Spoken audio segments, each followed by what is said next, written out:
Students, कैसे हैं आप सभी का सिस्टर शाह एकेडमी के इस ऑनलाइन लर्निंग प्लेटफॉर्म पे स्वागत है।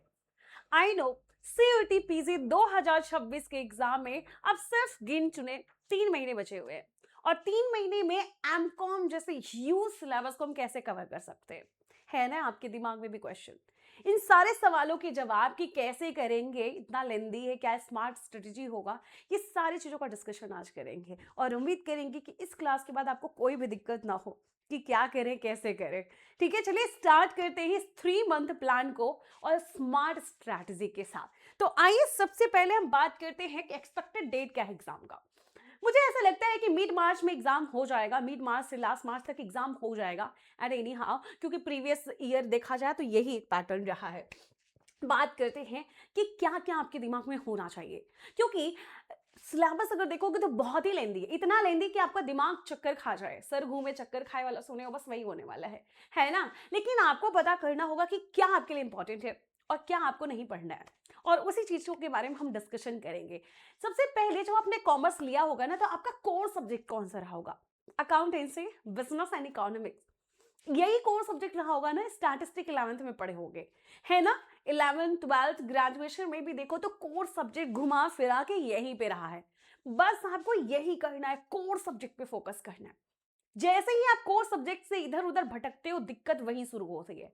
तो आपको भटकना ही नहीं है, सिर्फ कोर सब्जेक्ट पे फोकस करना है। चलिए आइए बात करते हैं। सबसे पहले आपको जितने भी ऐसे सब्जेक्ट लगते हैं जो कि बेहद इंपॉर्टेंट है ना, उसको आपको क्या करना है, पहले आपको क्या करना है, फाइंड आउट कर लेना है कि आपके लिए क्या इंपॉर्टेंट है क्या नहीं इंपॉर्टेंट है। देख रहे हो? ऑल राइट, चलिए। तो सबसे पहले आपको क्या फाइंड आउट कर लेना है कि हाँ, ये वाली चीज मेरे लिए इंपॉर्टेंट है और ये मेरे लिए इंपॉर्टेंट नहीं है। तो सबसे पहले कैटेगराइज करिए। अब मैं चाहूँ तो डायरेक्ट बता सकती हूँ कि आपके लिए क्या क्या इंपॉर्टेंट है, बट उसमें से आपका क्या स्ट्रॉन्ग कह सकते हैं सब्जेक्ट है। किसी किसी का इकोनॉमिक्स में बहुत स्ट्रॉन्ग पकड़ होती है, किसी किसी का अकाउंटेंसी में होती है ना, किसी का मार्केटिंग में बहुत अच्छा पकड़ होता है। तो उस हिसाब से आपका क्या वीक एरिया कितना बचा हुआ है। अब वो वक्त गया ना जब आप फुल फ्लेज एकदम एक ही चीज पे एकदम 1 by 1 पढ़ोगे, नहीं हो पाएगा, राइट। तो हम उसी चीज को एक पर्टिकुलर तरीके से खत्म करने वाले हैं। ठीक है, ब्रेक डाउन करिए कि अगर हम स्टैटिस्टिक पढ़ने, तो स्टैटिस्टिक में सब तो इंपॉर्टेंट नहीं है, तो स्टैटिस्टिक में भी कौन सा टॉपिक इंपॉर्टेंट है उसको ब्रेक डाउन करिए। फिर एक टाइम स्लॉट दीजिए खुद को, क्योंकि मुझे लगता है कि हमारे जीवन में, स्टूडेंट लाइफ में भी, ठीक है, जो सबसे मोस्ट इंपॉर्टेंट चीज है वो टाइम का एलोकेशन है। कभी कभी हम कॉपी बुक लेके बैठ जाते हैं, 10 घंटा बैठे रहेंगे, कोई मतलब नहीं, पढ़ते 1 ही घंटा है। तो टाइम एलोकेट कीजिए कि अगर मैं स्टैटिस्टिक का मीन मीडियन मोड पढ़ रहा हूं तो उसको मैं 45 मिनट में खत्म कर दूंगा, तब तो वो स्ट्रेटजी काम करेगा। अदरवाइज आपको पता है कि दिन भर लेके बैठे रहोगे तो उसका कोई मतलब नहीं है। ठीक है, तो आप स्पेसिफिक टाइम अलॉट कर लीजिए। अब बात करते हैं जो कोर सब्जेक्ट, जैसे मैंने कहा बीइंग कॉमर्स हमारे पास ये एक पावर होता है कि हम समझ लेते हैं हमारा कोर सब्जेक्ट कौन सा है। Accountancy, business, economics, marketing, statistic, ये 4 ऐसे कोर सब्जेक्ट हैं ना जो बेहद जरूरी है, जिसको तो आपको छोड़ना ही नहीं चाहिए। आइए बात कर लेते हैं माइक्रो इकोनॉमिक्स, है ना। माइक्रो इकोनॉमिक्स के अप्रॉक्स 6 से 8 क्वेश्चन आते हैं, है ना। अकाउंटिंग स्टैटिस्टिकल मेथड से 6 से 8 क्वेश्चन आएंगे। कॉस्ट अकाउंटिंग से आएंगे 6 क्वेश्चन के approx. Income tax, law and account से आते हैं 6 से 8 क्वेश्चन। मैक्रो का इस बार आया था 8 क्वेश्चन, है ना। बिजनेस लॉ से आ जाएगा 5 क्वेश्चन, अप्रॉक्स 4 से 5 क्वेश्चन आ जाता है। इसेंशियल ऑफ मैनेजमेंट से भी 5 से 7 क्वेश्चन आ जाएगा। ऑफिस मैनेजमेंट से भी आ जाएगा 5 से 6 क्वेश्चन। अब जरा देखो, ये आपका कोर सब्जेक्ट है ना, अकाउंटिंग, ऑडिटिंग, ठीक है, ये आपके क्या है, कोर सब्जेक्ट है। अगर आप सिर्फ इतने पे भी फोकस करते हो तो आपका सीयूटी एग्जाम में अच्छे रैंक आ सकते हैं। पिछली बार का अगर आपको कट ऑफ पता है, सुमित पॉल जो ऑल इंडिया रैंक बनाया था, जो हमारे पढ़ाए हुए स्टूडेंट्स थे, ठीक है, तो काफी अच्छे अच्छे रैंक लाए, लेकिन कट ऑफ काफी लो गया, क्योंकि आप पढ़ते ही नहीं हो। पढ़ोगे तब ना कंपटीशन बढ़ेगा, तगड़ा नहीं हो रहा है। तो इस हिसाब से अगर देखा जाए तो 6 12 18 और क्या 24, और ये देखो इतने में आपका अच्छा खासा, है ना, मतलब 50 क्वेश्चन के आसपास कवर कर सकते हो। और 50 क्वेश्चन मतलब बहुत अच्छा आपका पेपर गया, ठीक है, अच्छे कॉलेज मिल जाएंगे। तो इस हिसाब से कोर सब्जेक्ट पढ़ो। बाकी चीजें कुछ ऐसी चीजें जैसे क्वांटिटेटिव मैथ्स, अप्लाइड स्टैटिस्टिक, अगर आप मैथ्स के बैकग्राउंड के हो तो वेरी गुड, बहुत ही बढ़िया, आपका कॉन्सेप्ट क्लियर हो जाएगा। बट इस स्टेज पे जाके अगर इन सारे सब्जेक्ट को अगर आप टच करते हो और सोचते हो कि मैं ये सब चीज़ें क्लियर कर लूँगा, ये बहुत बड़ा एक टाइम बर्बाद का एक ज़रिया होगा, और मुझे नहीं लगता इस स्टेज पे जाके आपको उतना मैथमेटिकल पोर्शन पे ध्यान रखना चाहिए। क्योंकि पिछले साल भी अगर आप सिलेबस देखे हो, पेपर देखे हो, तो मैथमेटिकल पोर्शन से बहुत कम क्वेश्चन आए थे, बहुत ही मिनिमल 1 या 2 क्वेश्चन आए थे। तो अगर 75 क्वेश्चन में से आप सिर्फ 70 क्वेश्चन थ्योरी कर रहे हो ना, आप टॉपर हो, ट्रस्ट मी। तो बस आपको एकदम मेन मेन चीजों पे फोकस करना है। और राइट, चलिए बात करते हैं आपके लिए क्या टू डू लिस्ट है। सबसे पहले spend time revisiting difficult topic. क्या होता है कि हमें कोई डिफिकल्ट लगता है, एक बार देख लेते हैं और हमें लगता है अब तो हम इसमें निपुण हो गए, हमसे कोई कोई जीत पाएगा नहीं। हमारा सबसे बड़ी प्रॉब्लम ये है कि हम एक बार पढ़ के छोड़ देते हैं। आपकी नहीं, मेरी भी प्रॉब्लम रही है। ठीक है, तो हमें क्या करना है, उसको रिवाइज करना है। एक बार पढ़ लिए तो ऐसा नहीं कि दोबारा अब पढ़ेंगे नहीं, नहीं, रिवाइज करिए। ठीक है, उसके बाद रीड एडिशनल रिसोर्सेज अगर जरूरत है। अब ये एडिशनल रिसोर्सेज इसलिए मैंने ऐड किया है, कभी कभी क्या होता है ना कि हमारे पास सफिशियंट रिसोर्सेज तो होते हैं, बट उस रिसोर्सेज में कुछ ऐसे टॉपिक है जो नहीं समझ में आ रहा है। तो जो टॉपिक आपको पर्टिकुलर नोट्स में से नहीं समझ में, उसके लिए आप रेफरेंस यूज करिए। नहीं तो ये गलती कभी मत करिएगा कि अलग अलग रिसोर्सेज से पढ़े। नहीं, मैं ये नहीं कह रही हूँ मेरे वहां से पढ़िए, आप किसी के भी रिसोर्सेज से पढ़िए। ट्रस्ट मी, किसी एक रूल्स को, एक स्ट्रेटजी और एक रिसोर्स को फॉलो करिए, तभी तो आपका सक्सेस का रास्ता क्लियर है। अदरवाइज आप बहुत ज्यादा कंफ्यूज रहोगे, इतना ज्यादा कंफ्यूज कि आप जब एग्जाम देने जाओगे ना तो आपको समझ में नहीं आएगा, कि एकदम पूरा घाउच पाओ जिसको बोलते हैं, एकदम शुद्ध। ठीक है, ठीक, online test and watch video lecture on tricky concept. कुछ ऐसे कॉन्सेप्ट हैं, स्पेशली इकोनॉमिक्स की जो थ्योरीज हैं वो कॉन्सेप्चुअल है, आप कितना भी रट लोगे नहीं समझ पाओगे। अगर उससे वैल्यू बेस्ड क्वेश्चन आ गया, कुछ न्यूमेरिकल आ गया, तो आपको थोड़ा कॉन्सेप्ट समझना पड़ेगा। इसके लिए अगर कोई दिक्कत हो रही है तो शॉर्ट्स वीडियो भी मैं डाल रही हूँ, कोई एक पर्टिकुलर टॉपिक, एक थ्योरी उठा के डाल दिया, तो अगर आपको समझ में आ रहा है तो उस थ्योरी उठा के देख लीजिए। तो ये सारी चीजें भी होने वाली है। डेली आपकी क्लासेस तो चलेंगी ही चलेंगी, उसके अलावा 5 मिनट 10-10 मिनट का कुछ एक थ्योरी हम जरूर डालते रहेंगे, जिससे आपको प्रिपरेशन में कोई दिक्कत ना हो। चलिए नेक्स्ट बात करते हैं, role of mock test and PYQ. Oh my god, देखो मैं हमेशा से कहती हूँ पीवाईक्यू आपके लिए एक कह सकते हैं ना कि रोड मैप दिखाता है, क्योंकि मुझे पता है अगर पीवाईक्यू ऐसा है तो इस बार भी पेपर उसी टाइप के आने के चांसेस हैं। पेपर का पैटर्न एटलीस्ट पता चल जाता है, क्वेश्चन का किस लेवल का पूछ रहा है ये तो थोड़ा बहुत आइडिया लग ही जाता है।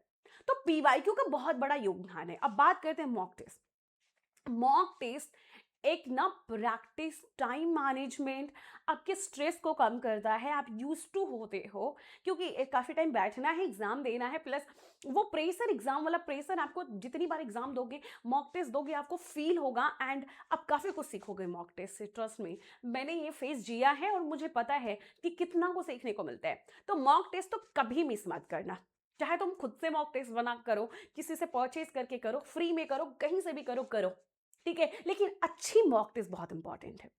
तुमको फ्री में मतलब बहुत ढेर सारे मॉक टेस्ट मिल जाएंगे अलग अलग प्लेटफॉर्म पे, लेकिन एक अच्छा मॉक टेस्ट जो आपके एग्जाम के लेवल का हो, एग्जाम से लेवल से थोड़ा सा ऊपर हो, चलेगा, नीचे नहीं। और ऐसे क्वेश्चंस जो पूछे जा सकते हैं, ऐसे ही नहीं बिना मन का कोई भी मॉक टेस्ट बना के दे दिया, ऐसा बिल्कुल प्रेफर मत करना। और राइट, हाँ, एग्जाम कंडीशन को फील करना बहुत इंपॉर्टेंट है।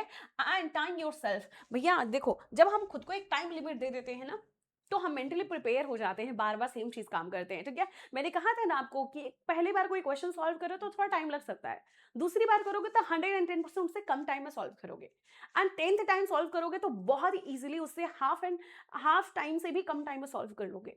ये होता है प्रैक्टिस एंड रिवीजन का पावर। तो बस इसी पे फोकस करना है। चलिए, आपको क्या करना है, फाइनल रिवीजन एग्जाम प्रिपरेशन में रिवाइज करिए, समरीज, ठीक है, नोट्स रिवाइज करिए, इंपॉर्टेंट चार्ट एंड ग्राम इसको जरूर प्रिपेयर करिए। मेरा मानना है कि जितना ज्यादा आप नोट्स बनाओगे, है ना, उतना ज्यादा आपको एग्जाम से एक दिन पहले बहुत हेल्पफुल होता है। और लिखा हुआ नहीं चार्ट थोड़ा सुंदर दिखे, अट्रैक्टिव दिखे, जिसे आपके पढ़ने का मन हो, क्योंकि उस दिन तो वैसे ही स्ट्रेस रहता है।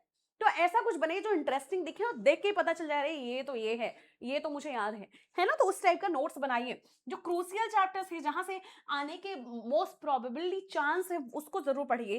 ठीक है, जो वेटेज के हिसाब से कंसीडर करिए। ठीक है, अब बात करें आपकी टू डू लिस्ट क्या होनी चाहिए इस स्टेज पे, है ना। 3 महीने हैं और 3 महीने में ऐसा क्या करें कि हमारा जो टू डू लिस्ट है वो एकदम क्लियर कट होना चाहिए और उससे बियॉन्ड हम ना जाएं। कभी कभी क्या होता है, डिस्ट्रैक्शंस बहुत ज्यादा होते हैं, तो डिस्ट्रैक्ट नहीं होना है, पहली चीज।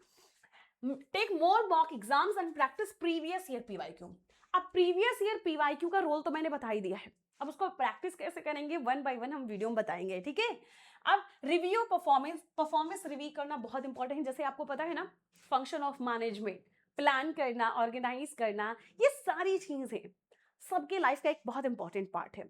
और कंट्रोलिंग है ना, कंट्रोलिंग तो एक बहुत इंपॉर्टेंट पार्ट होता है, और उससे पता चलता है कि आप किस पोजीशन में खुद को इवेलुएट करना, इवेलुएट करके आप खुद को क्या कर सकते हो, कंट्रोल कर सकते हो, खुद के चीज़ों को एनालाइज कर सकते हो, एंड जो आपने नहीं पढ़ा उसको आप क्या कर सकते हो, पढ़ सकते हो। चलिए, एड्रेस एनी वीक एरियाज। देखो, मैं हमेशा कहती हूँ सबका कोई ना कोई वीक एरिया जरूर होता है, ये 100% है, लेकिन क्या आप उस एक वीक एरिया को पहचानते हो? अगर आप उस वीक एरिया को आइडेंटिफाई कर पा रहे हो, देन आप बहुत सही रास्ते पे हो। कभी कभी क्या पता होता है, हमें पता ही नहीं चलता हमारा वीक एरिया क्या है, हमें किस चीज पे फोकस करना चाहिए। अगर ये पता है, आइडेंटिफाई करिए एंड कमेंट बॉक्स में जरूर बताइए, मैं उस पर 5 मिनट का शॉर्ट्स वीडियो डाला करूंगी, ठीक है। जिसको भी कोई भी टॉपिक कॉमर्स का डिफिकल्ट लगता है, let me know, comment box में बताइए, हम उस पर जरूर आपको एक सोल्यूशन देंगे प्रॉपर, ठीक है। लाइव रिव्यू करिए भाई, ऐसा नहीं होता है कि रिवीजन करने बैठ रहे हैं तो भी जितना पढ़े नहीं थे उससे ज्यादा रिवीजन में टाइम बर्बाद करें, ऐसा बिल्कुल मत करिए, ठीक है। मेंटल प्रिपरेशन पे काम करिए, क्योंकि हम पढ़ते तो हैं कभी कभी, लेकिन मेंटली प्रिपेयर नहीं होते, पढ़ते हैं अगले दिन फिर भूल जाते हैं, ठीक है भैया। अच्छी नींद लीजिए, स्ट्रेस में क्या होता है, नींद नहीं लेते हो, जो मोस्ट इंपॉर्टेंट है मुझे लगता है नींद। अब ये नहीं कि मैम ने बोला है तो फिर आराम से सो ही जाते हैं, जीवन में और कुछ बचा ही नहीं है, ऐसा बिल्कुल नहीं करना है, ठीक है। ये कुछ इंपॉर्टेंट चीजें जो करिए। मेरे साइड से क्या टिप्स है, मेरे साइड से टिप्स एक ही है कि कुछ ऐसे टॉपिक को चूज करिए जो आता ही है 100%। जैसे अगर मुझे चूज करना हो तो ISLM। ISLM एक ऐसा टॉपिक जो कभी आउट ऑफ डेट आएगा ही नहीं, 100% पूछा जाता है, ठीक है। कंसिस्टेंट रहिए, शेड्यूल फॉलो करिए, ये सब चीजें, कुछ चीजें हैं इंपॉर्टेंट करिए। हम क्या प्रोवाइड कर रहे हैं, हम प्रोवाइड कर रहे हैं आपको फुल क्रैश कोर्स। क्या कर रहे हैं, हम प्रोवाइड कर रहे हैं फुल क्रैश कोर्स, और ये क्रैश कोर्स लॉन्च हो रहा है कल, यानी कि हम लॉन्च कर रहे हैं ट्यूसडे को, और ये वीडियो आप देखना मत भूलिएगा, और उसमें मॉक टेस्ट एंड क्लासेस के बारे में भी डिस्कस करेंगे। ऑलराइट, उम्मीद करेंगे कि ये स्ट्रेटजी आपको समझ में आए। बाकी कोई भी दिक्कत है, कमेंट बॉक्स खुला है आपके लिए, आप अपना भर भर के ओपिनियन दीजिए, हम आपके ओपिनियन पे जरूर काम करेंगे। ऑलराइट, मिलते हैं आपसे नेक्स्ट वीडियो में, नेक्स्ट क्लासेस में, तब तक के लिए सी यू, बाय बाय एंड, ठीक है। बाकी तो बातें होती रहती है क्लास में, आपको स्ट्रेस नहीं लेना है, स्ट्रेस देने के बारे में सोचिए, मुझे अपने नहीं। Thank you everyone.